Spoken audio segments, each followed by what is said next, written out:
morning is it's very special to me because we're going to be drawing my favorite bird or animal, and that is the common loon, which is maybe not so common. And apparently I just talked to some rowers here, and they said that there's a big loon in the bay here, so I'm hoping that we get a glimpse of it, and so let's draw a loon. I am using today a 4B soft, just says General's charcoal pencil. So that's what I'm going to be using for drawing. You can use a regular HB pencil if that isn't available to you. Also, you can use a sketchbook for paper. You can use whatever paper, white paper that you have, or blank paper that you have available to you, you can use. Sketchbook's always good. The other thing I'd like you to think about is to get one of these kneaded erasers at an art store. They're terrific for creating highlights once we get going, and you can even put them in a funny shape to erase. I did this just for fun. I've got a little loon here to start erasing the loon highlights, and that's because besides being a painter, I really enjoy sculpting, and so that's that. Also, I would suggest that you get a piece of Kleenex close by. Okay, this photo was provided by my friend Ken Richardson, who's also an artist and a childhood friend, and I'm going to start by making a almost like a true teardrop on its side for the start of this. And I'm gonna, it's almost like the loon's head's almost like a periscope coming out of the water. And we're gonna make almost like this big leaf type shape coming back like so.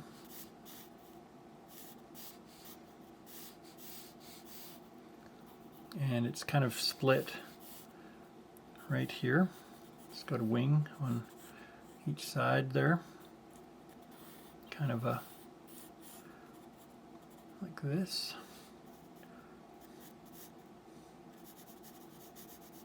And we're going to kind of pay attention to all the water around it. Okay, so we've kind of got a white shape is going to cut out in here, the ripple in the water.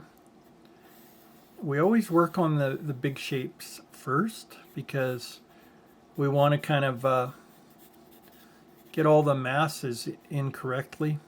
I've said many times it's like building a house. You've got to have the foundations done correctly, or nothing else is, everything's going to be out of whack. So you got to make sure that you've got your basic proportions and structure is sound. Now people have asked me, they've said, you know, I've had lots of students over the years, and they've said, Mr. Rasprich, why can't we do some abstract work and whatnot in our drawing? And I say, well, it's got to be based on something, and even if it's abstract, and also I'm an abstract person. That's probably why I draw the way that I do. And I'm not trying to make anybody draw realistically per se, but I do want you to feel confident in your drawing that you can draw with accuracy. Okay, I'll just explain what I'm doing in here. You can see how these checkerboard black and white patterns on the Loon's back, you can see how they kind of curve on the wings. I've maybe put too many guidelines in there, but and some of them are coming this way.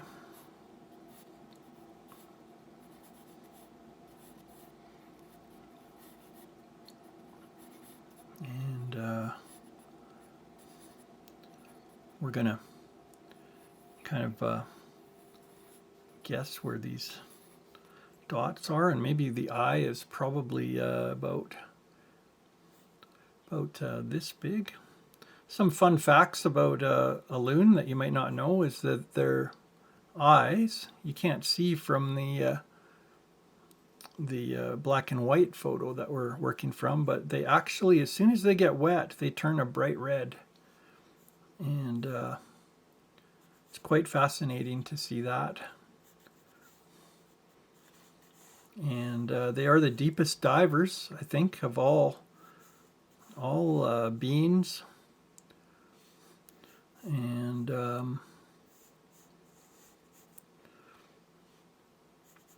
I've always had more than any other animal or any other being besides a human, I probably feel like I have the greatest connection with the loon.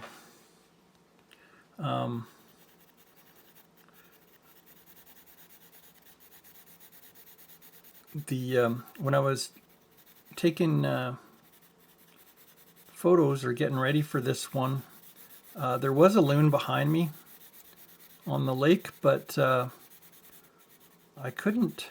Usually I'm able to kind of call them in, and that's thanks to my cousin Rob, who is very good at calling loons, and they come in because they're curious.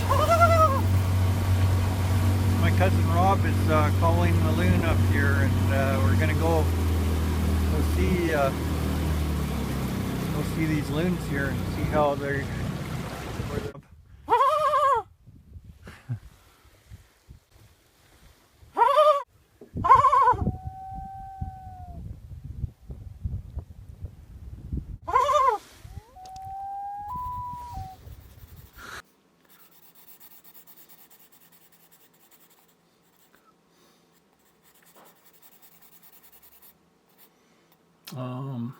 When I was growing up, I'd spend the summers with my grandparents at Lake Shabandawan around Thunder Bay, and there were always loons around the boat when we were fishing. And if you get up early, they're more curious and you can get a better look at them, but there were always loons around, and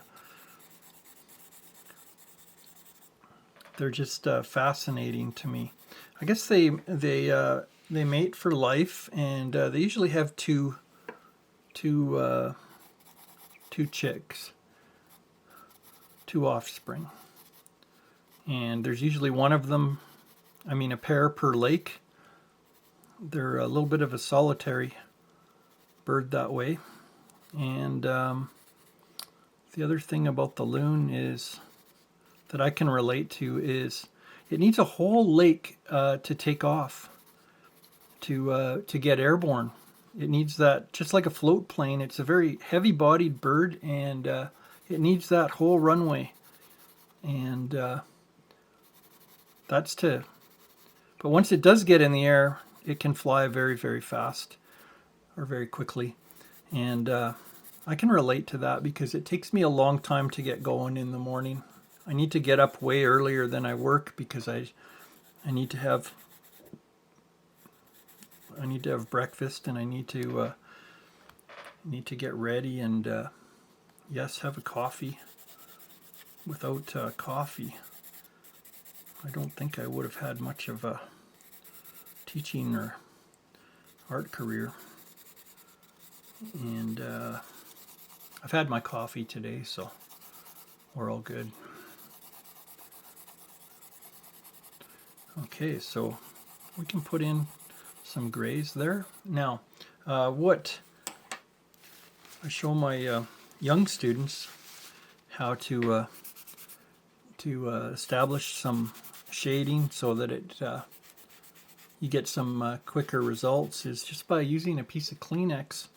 You can just rub your shading in, and we've got to work around these markings or these spots, so we're going to leave a bit of that.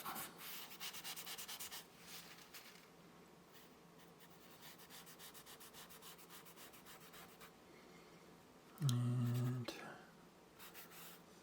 let's move it around like that.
Now, something about drawing, as I mentioned, my friend Ken and I, we met more than 50 years ago.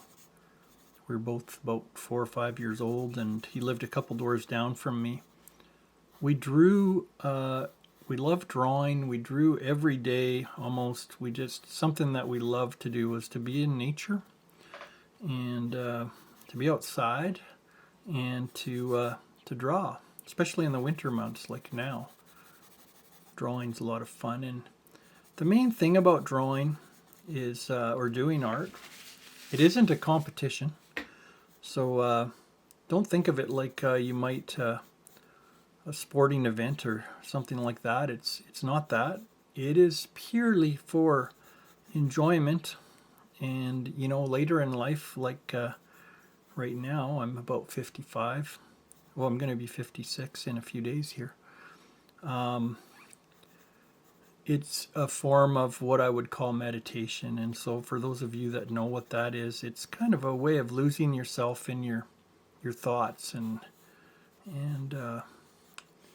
just enjoying what you're doing, getting lost in what you're doing. And sometimes I forget that it's time for supper or whatever, because I'm so into doing my drawing, and I suspect a lot of you are like that, and that's why you're watching this video, is so that you can have a little escape from reality.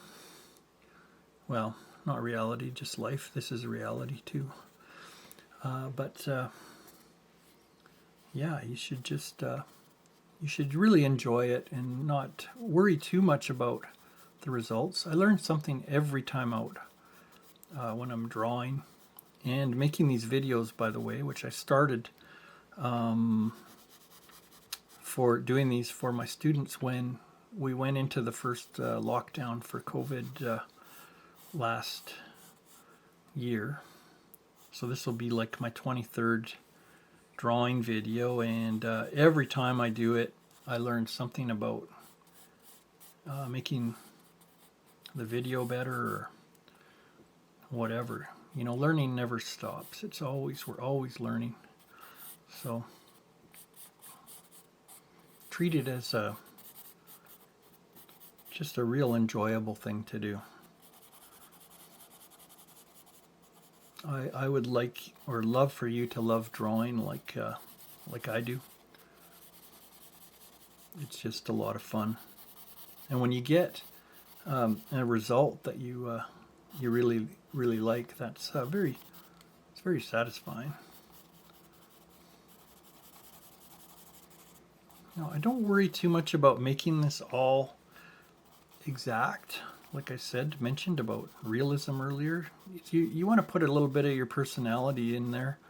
And sometimes, yes, personality may look like a mistake, but it gives your drawing some energy, some spirit, you know. So, and you're uniquely you, and your drawing of this loon is going to look, reflect your personality, how you are. I've never seen any two that were exactly the same. I do this with these drawing lessons with elementary students, grades 1 to 5 at Blackie School here in Alberta, and I'm always just utterly amazed by what the students come up with. They come up with just amazing work.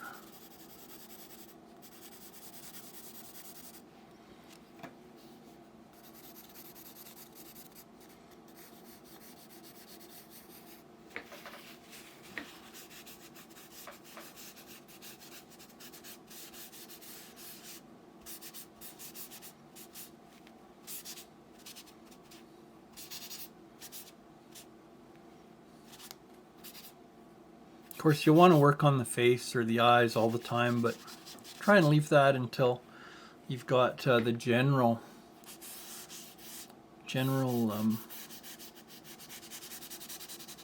outline or general feeling of what's going on.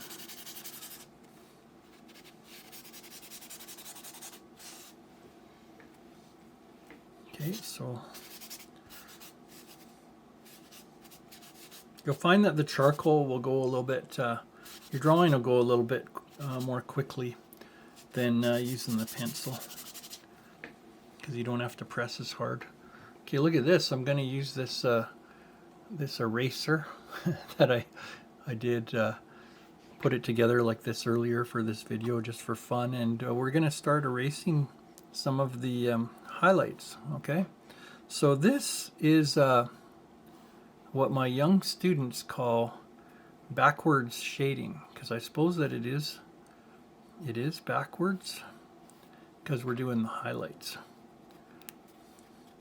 So treat everything as wherever you see light, just block it in or erase it so that it's kind of light.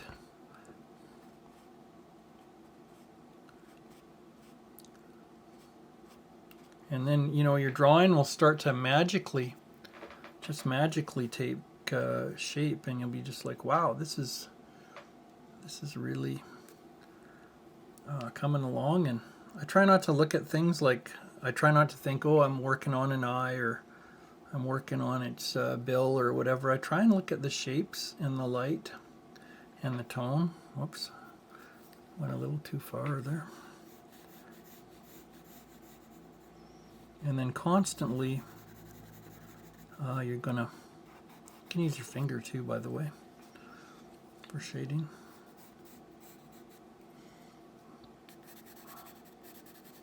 When I work in pastels, I use my finger a lot more than in charcoal.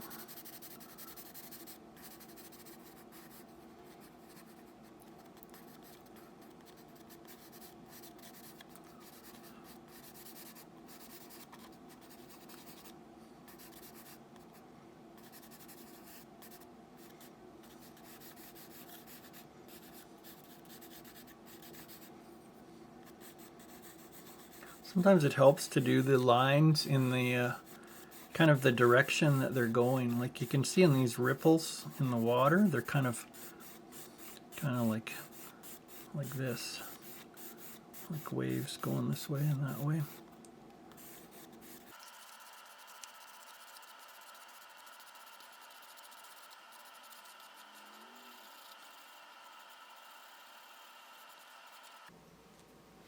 What's great about these kneaded erasers is that you can make a point just like a pencil, and you can go in and you can take things away, add things, subtract the highlights.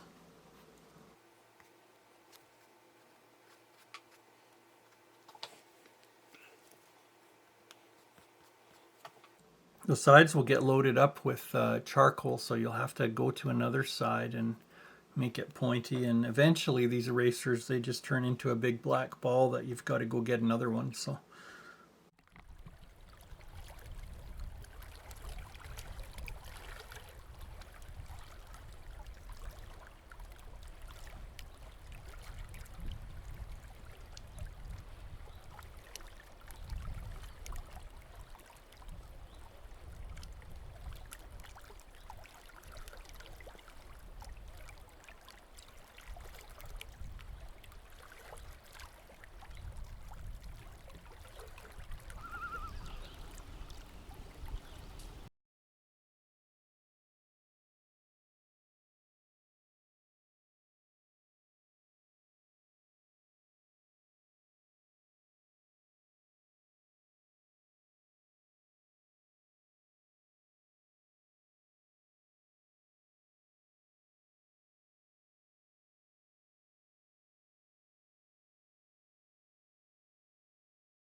okay, another good use for your Kleenex is to sometimes you can just lay it down. You're working, in my case, I'm right-handed, so I'm going to go from left to right, and I'm going to work out all of these markings on the loon. And while I was working on this just now, I thought, because the white markings of the loon's necklace and all the spots are so intricate, I could shade around them, and you could do that with all the spots individually, especially if you're using a pencil. You could go back and forth, and with the pencil you could erase these little areas.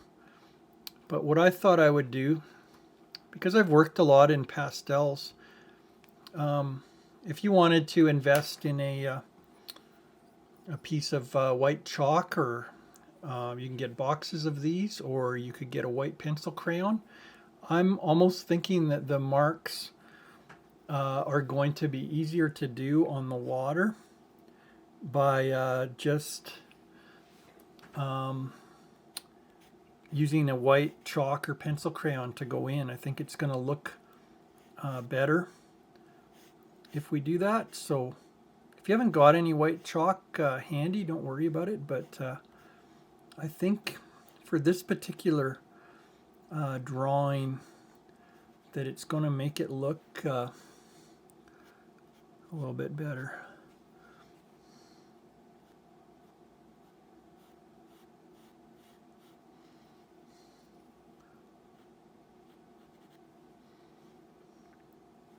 And I can put a little highlight on the eye here. That, got to figure out where this is going to meet, but the paper.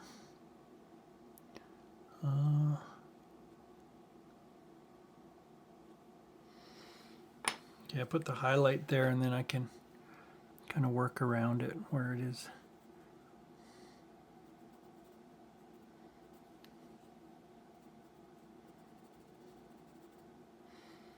also the necklace of the loon. There's a couple marks here. Whoops. I snapped my snapped a crayon here, but that's good because I've got a jagged edge to work with here now with the chalk. So it's going to go in, hit some of these highlights here on the loon's necklace. And while I'm at it, I can go in with some dots here for the water. I really enjoy doing water in pastels or watercolor or oils even.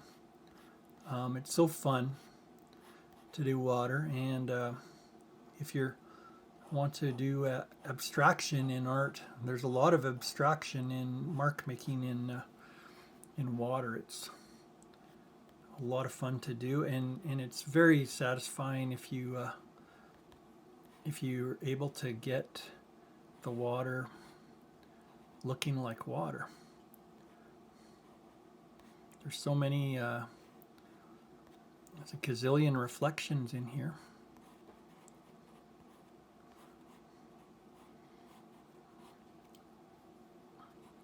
And yeah, I'm finding it easier with the white chalk to do these highlights than I was kind of shading around the charcoal, which the charcoal gets muddy and very quickly, and to shade around all of these white highlights would just take you forever. So we're gonna make things easy on ourselves here. And the paper I'm using today is a little bit off-white, so it's really showing off the white highlights nicely.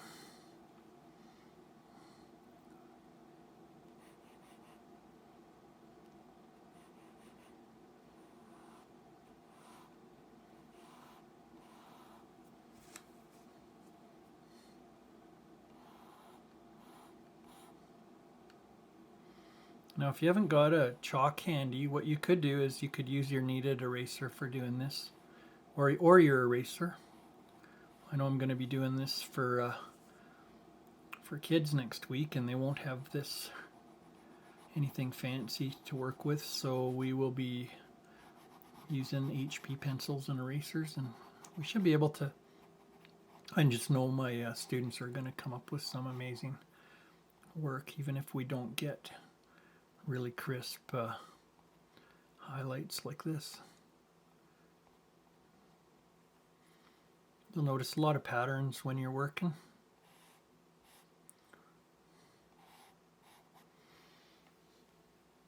And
now there's some real nice spots in here I can see.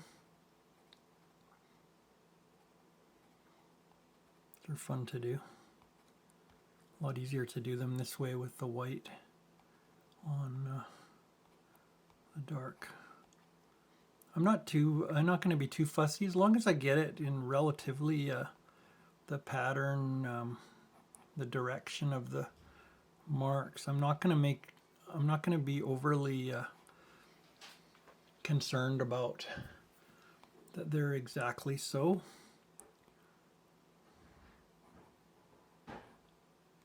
Remember, you want some of your personality to come through, and I tell the students all the time, I say, you know what, if you want to add another loon to this, or you want to put mountains in the background or whatever, that's up to you. That's what your artistic license is for, so you can, you're the boss, you're the creator here. I'm not the boss. You can change this however way you want. I know many of you are going to do a much more precise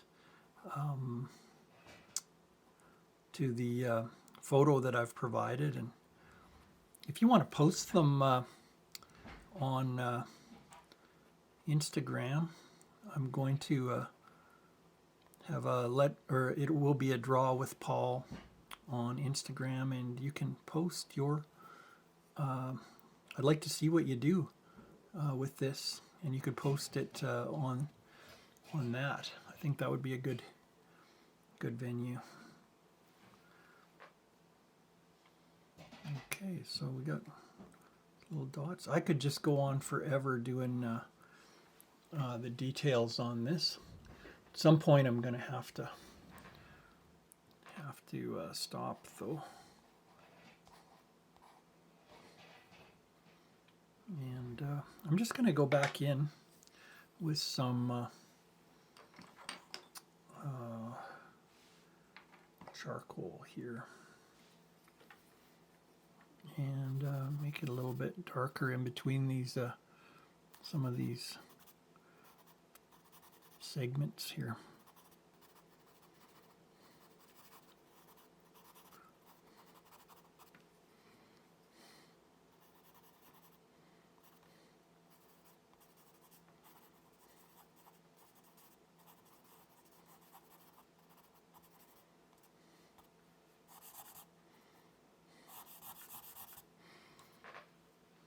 And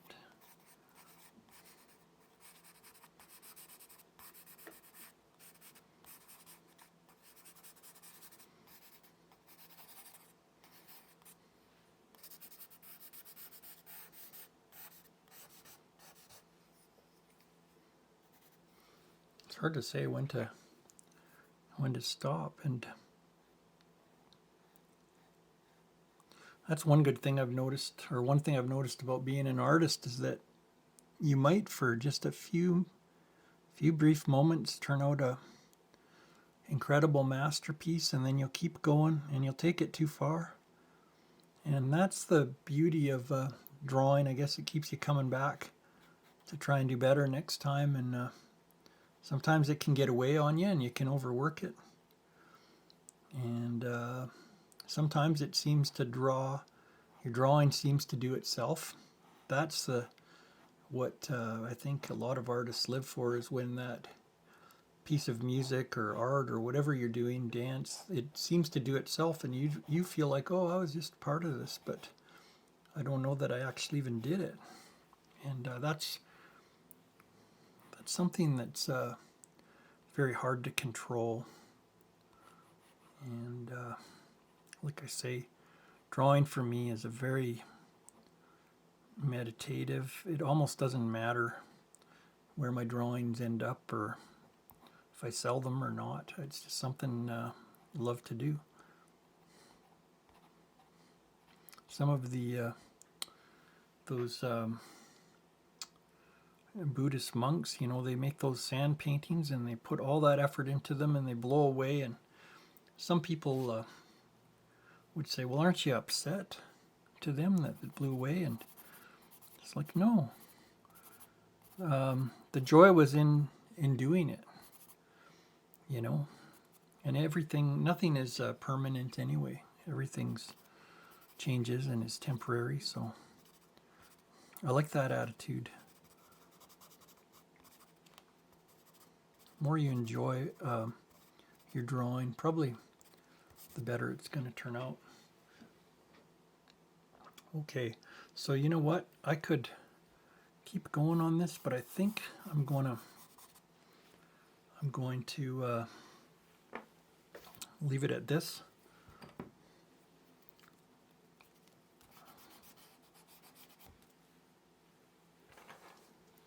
Don't want my videos to be an hour long. And oh, today's my dad's birthday. He's 81 today. I said happy birthday to him. And so I know that it is January 9th. So that's the 9th day of January 01. It is 2021. Wow. Hope we have a good year.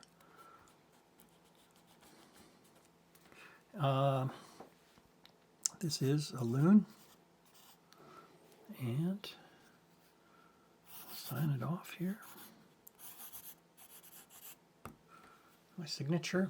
And today what I was going to do is I was going to put a little bit of product on this because this is a fixative, and I use it for doing my pastels. It's called Spectrafix Degas Fixative. No, they didn't pay me to do this. I don't even know that they would know about me. There's my cat trying to get on the drawing. Anyway, I would just give it a little spray. I'm going to just spray it.